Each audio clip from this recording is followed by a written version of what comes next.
The great Ed Encina from the Tampa Bay Times. What's going on, buddy? Hey, buddy, I'm trying to get my thing here. Okay. There you go. There you go. Hey, did you see who I had on the show the other day? Who's that? John Romano. Really?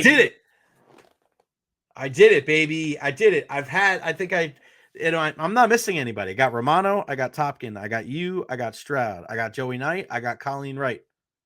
Yep. I think that's pretty much. Who's your news director? You should get our sports editor, Tracy Johnson, on. Sports editor Tracy. Get her on. Tracy with an I, right? With an I, yeah. I'm a big fan of people that spell their names, a little bit different, like Eric Erlinson with a K, not a C. Eduardo and Encina, even though his middle name's not an N. That's how we roll, buddy. How was practice today? Good. They ran hard, man. They skated hard today. It was a really interesting practice because, there's only like 9 forwards there, and Victor Hedman's not back, Coop's not there, so it doesn't even feel like a training camp practice because there's not that many guys out there. So, but they ran hard. There were guys by the end of that practice that were, gasping for wins. So, I think that the philosophy there was, yesterday, the first practice out, just kind of, get used to get touches back and being on the ice and being around guys. And then today they kind of went into a little bit more of a, physical, hitting guys, running a lot, skating a lot. And so, tomorrow they'll have off. And then I think no matter what, the Four Nations guys from tonight, Victor Hedman will be back on Saturday. There's actually a lot of games on the schedule for Saturday. I think like Detroit's playing at 12:30 on Saturday afternoon, a bunch of afternoon games. So it'll be interesting to see how some of these guys, after this, playing these physical kind of games, get back into it, right away, back into the season. So luckily for the Lightning, they've got a practice day Saturday, then they'll play a 6:00 game against Seattle as Seattle's coming off of a back-to-back after playing Florida the night before. And then Tuesday they'll have Edmonton, which is, I think they have a back-to-back like Philly, DC, Saturday, Sunday, and then come here for Tuesday. So they'll be getting them, after on a 3 out of 4 days, 3-game 4-day stretch there. So it'll be interesting to see how, play returns here this weekend with all these with a lot of guys coming back and everyone else coming back from the break after a good 10 11 12 days off. Yeah, it's kind of wild, right? It's like Saturday 12:30 Minnesota's going to play Detroit, so less than 2 days after playing on the same line, Matthew Boldy and Dylan Larkin got to hop on the plane. They're probably going to hop on a plane together and go right to the same spot. Like Matthew Tkachuk got asked the other night in the game against Sweden. He's like, "Oh yeah, it's Saturday against Seattle." He's like, "Huh?" He was like, "Oh yeah." Like I even like he's not in that mode. He's just not in there. He's like, I'm right here, watching all this. What about guys like Cooch? I know some other guys there, but like, how did Cooch look? And JJ Moser as well. Looks like he's going to be back for Sunday, which is a positive. Right. Yeah. I mean, Cooch is he's Cooch. I mean, I don't think there's no physical limitations on him after he missed that game, that last game in Montreal. And I think for him, it's just getting used to playing with different guys. Like none of the guys he's used to playing with are around to be on the ice with him. So I think it's just been weird, kind of like I said, with 9 forwards. You really can't do any power play work. You really aren't doing any special teams. So it's basically 3 lines and and go. So Cooch is like that Will Smith meme at the end of Fresh Prince of Bel-Air when he's looking around and there's no furniture and everything. Cooch is like, where is my teammates? Where is everybody? So yeah, I mean so I'm sure he can't wait to have a lot of those guys back on Saturday. You mentioned Moser. He's good to go. I think that, talking to him yesterday, the plan is as it has been, which is for him to come back that first game back against Seattle. And I think he's going to play big minutes. I think that, they activated him before that Montreal game that weekend before the break.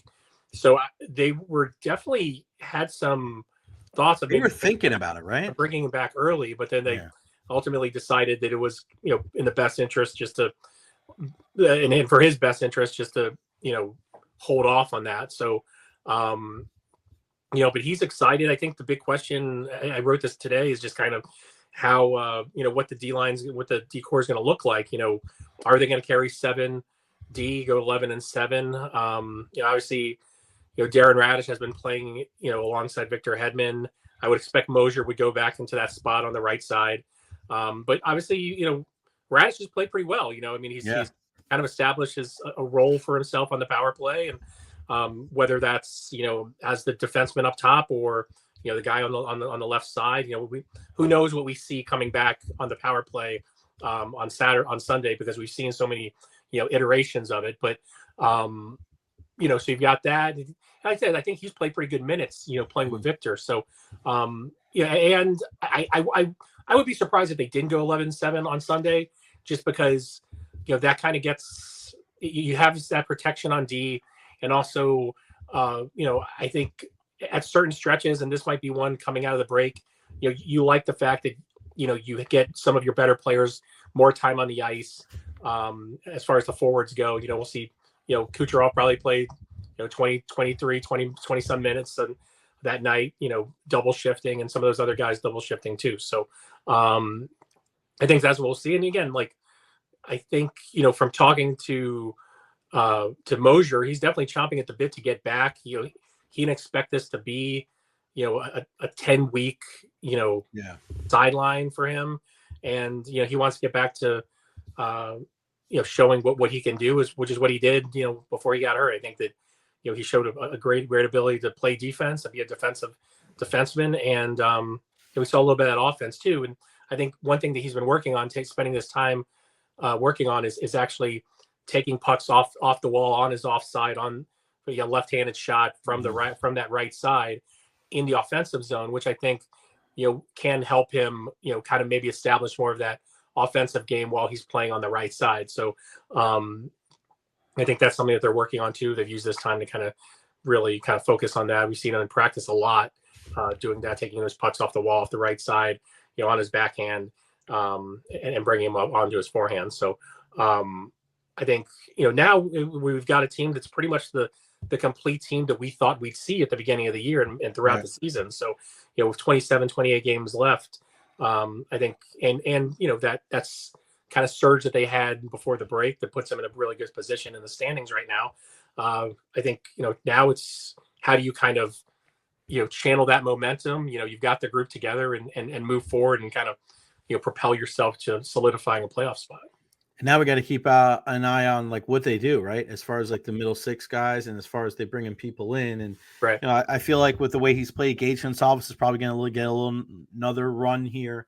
What about Connor Geeky? What about some of these other guys? I know Fortier got called up too, but I think we kind of have an idea of, all right, that first line. They have Cirelli, and you put Cirelli, Hagel, and Gonsalves together. What happens with Chafee and Asimon and guys like that? That's probably one of the biggest things that needs to be worked out, right, Ed? I think the defense, it's probably a good problem to have that you have 7-8, right. Even go down to Crozier, guys that can play in the pros. But I think that middle six, how you figure it out, because I'm not going to say bottom six, because we know that Glendening and Gonsalves will probably be two of those three.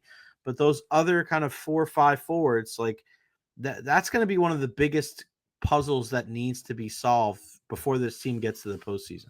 No, you're right. And obviously, if you start from the center out, obviously you have, Point, Cirelli, Paul, right? And really who you put around Nick Paul is really, right. I think, really the biggest question there. And, you mentioned Gonsalves, and I think he's shown the ability to play well with top six talent. And now the question is, can he add that kind of, offensive punch? Because he made plays, when he was playing on those lines with Gensel and Point and Kucherov and Cirelli, guys like that.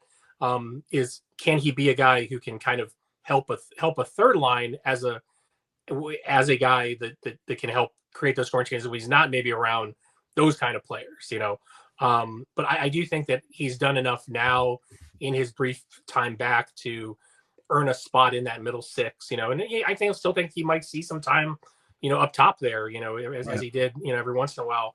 But yeah, I do think, like you said, that that bottom line is pretty much Gergensen, Glendening, Eastamont, Chafee, whatever, whoever you want to put in there. But I think you really, where you really have to kind of figure it out right now is that, that third line and to an extent, the second line, who you want to pair with Cirelli and Hagel there. So, but yeah, I mean, like, I think they're going to start off now with, you see, Gonsalves is the guy that's really kind of, but I wouldn't be surprised if we see Geeky again, Dylan Duke. I mean, obviously he made a huge impression in one game, or in a couple of games there at the end. So, I think they feel a lot better about the internal options here at forward than maybe they did, a few weeks, a month ago or something like that.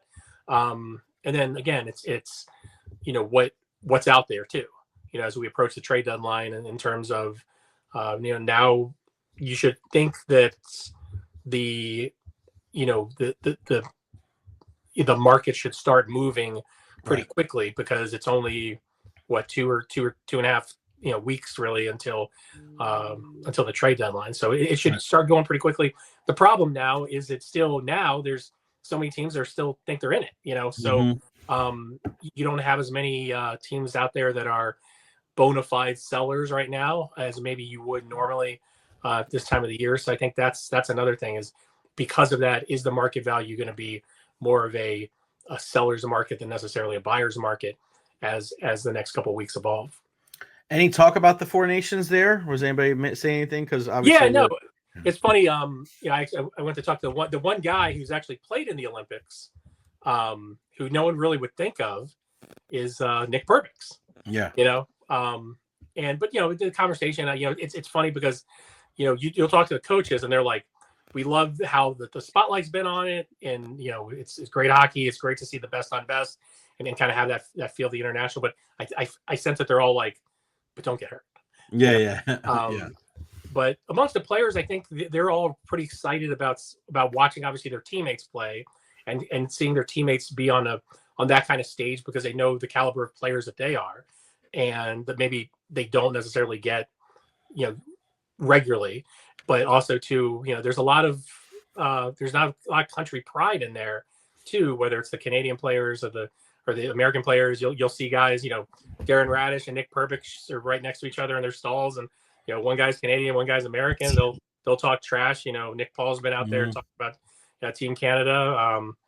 Mitchell Chafee, obviously he's an American, so a lot of the guys have, they've kind of, they're all asking each other who you got when they all know who they've got.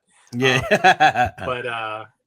there's a lot of conversation. I think that there's a lot of pride there too, not just for their own countries, but just knowing how successful an event really this thing has become. I know, I for one, wasn't necessarily sure how, this being treated as quote unquote a showcase would be, how much better it would be than necessarily all-star games. But it's obviously, when you see what it means to these players, I think you can really see that it is successful. And obviously the big question is going to be, what's the effect on these players when they come back, right? Right. Physically, and not, maybe not even just, this week, next month, but, down the road. Because obviously we know that these guys play through a lot, and we know how much, the physical grind that they withstand to get through a season. And obviously these games are not just physically grueling, but they're also mentally grueling. So to think that those guys are going to be on this, whoever wins, whether it's, Jake Gunsel or, the Canadian guys, is, you're going from this high, to, 2 weeks, 48 hours later, playing the Seattle Kraken in game 54, so there's a lot to kind of deal with there. No, I'm with you, man. And just the excitement, right? Like Saturday night, I was at a party and everybody was going crazy. And, how do you think tonight's game is going to shake out, like, compared to, what we saw on Saturday? Because this is going to be like a game 7. And we said there's so many different players on Canada that have won cups. There's more players on that team that have won cups that haven't won cups. And you could say the complete opposite about Team USA, where outside of Gensel, Eichel, and one other player, I can't think of it on top of my brain. Right? Matthew Tkachuk. Yeah, obviously. It's regardless. I think you throw that stuff out the window. These guys don't care. They're not like, oh, well, this isn't a Olympics, or this isn't this is going to be a battle tonight, isn't it? Yeah, I mean, it's funny because I mean, call myself a doubter of this initially, but I remember that Coop has said this. I think you heard it too. Is like, you know, no one is thinking once these guys hit the ice for the Four Nations, no one's thinking about anything else. No one's thinking about the Olympics. No one's thinking about and anything else. And I think that's what we've seen from the quality of play and just the intensity of the plays is exactly that. Is that these guys are in the moment, and because of that, I do expect to see the emotion. I don't expect to see the 3 fights in 9 seconds or anything like that. Mm-hmm. We might see we're going to see the physicality. We're going to see, but I think these teams are ultimately trying to win, and so they're going to do what it's going to take to do that. So, like I said, we might see a fight or two, but I don't think we're going to see the I think they're going to cool it out a little bit, compared to what we saw on Saturday. Yeah, it's going to be crazy, man. And to be able to see a bunch of different things, all of the just like national pride, right? Like people that aren't even hockey fans, like they're into this, which is great. Just got to try to keep the momentum going, I would think, right? Like, how do you do it though? We have people talk about like the biggest questions. You talk about like the health of the players afterward.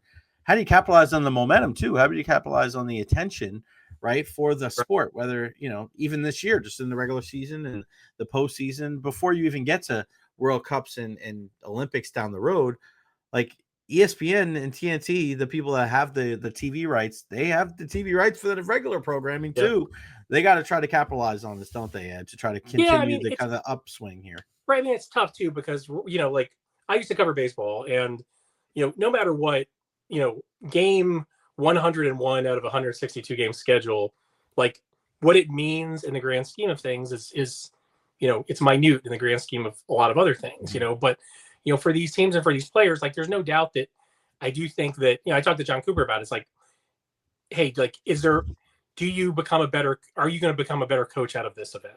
And he's like, I don't see how you can, because one thing about this is the guys are sharing ideas, where in a game where, to be honest, a lot of guys keep it very close to the vest, where there's coaches, players, the culture of the room, everything like that.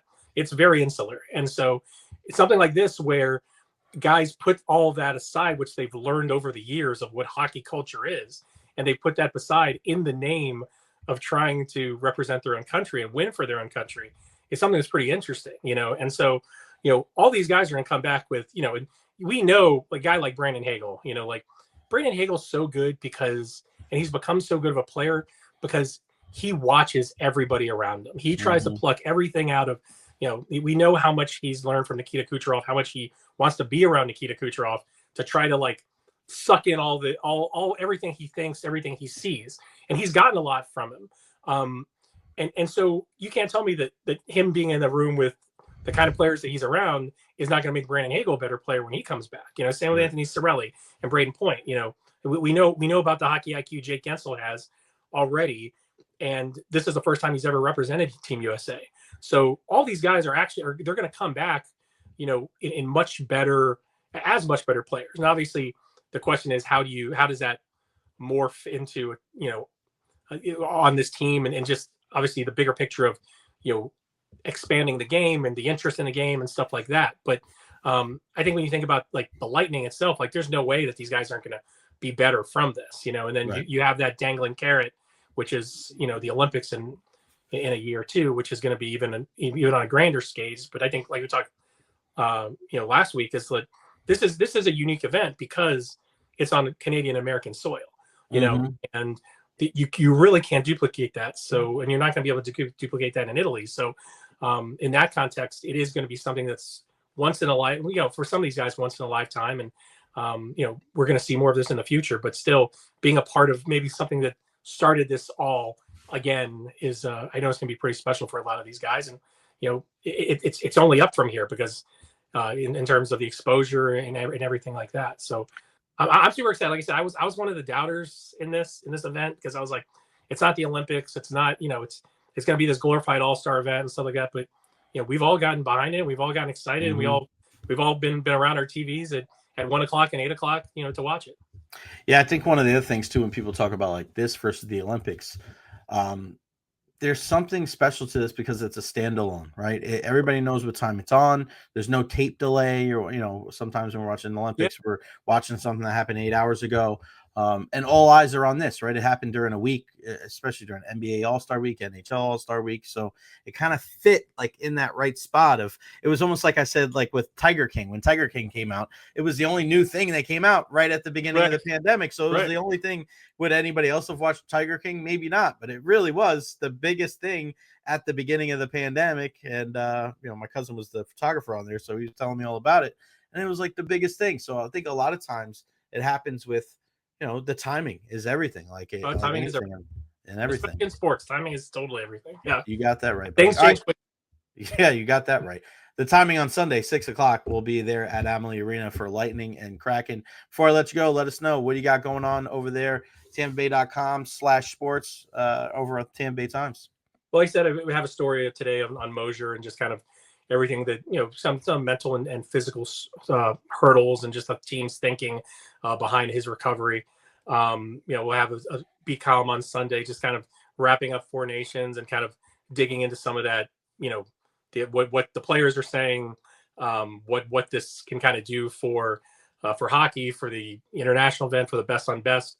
And then, then we're back to the grind. So, so like you said, Sunday, Tuesday, Thursday, I'm going to be in DC when they hit the road and to play the Caps for an afternoon game on Saturday. Nice. So we'll have all that coverage on TampaBay.com and in the Times print and e-newspaper editions. We love that. And Sunday I'm definitely wearing red, white, and blue, so Cooper can suck it. I can't wait if he says something. I'm wearing a red, white, and blue tie. I might dress We could up all do that. Yeah, we should do that. Oh my God, that would be so funny if we dress. I'll dress up like Uncle Sam. That'd be great. Yeah, go check out Ed and our entire all of our friends over there at the Tampa Bay Times, including John Romano, who is in the crew now. At Eddie in the Art on Twitter /X, TampaBay.com/sports. Get that Tampa Bay Times subscription right now. Again, I mention this all the time.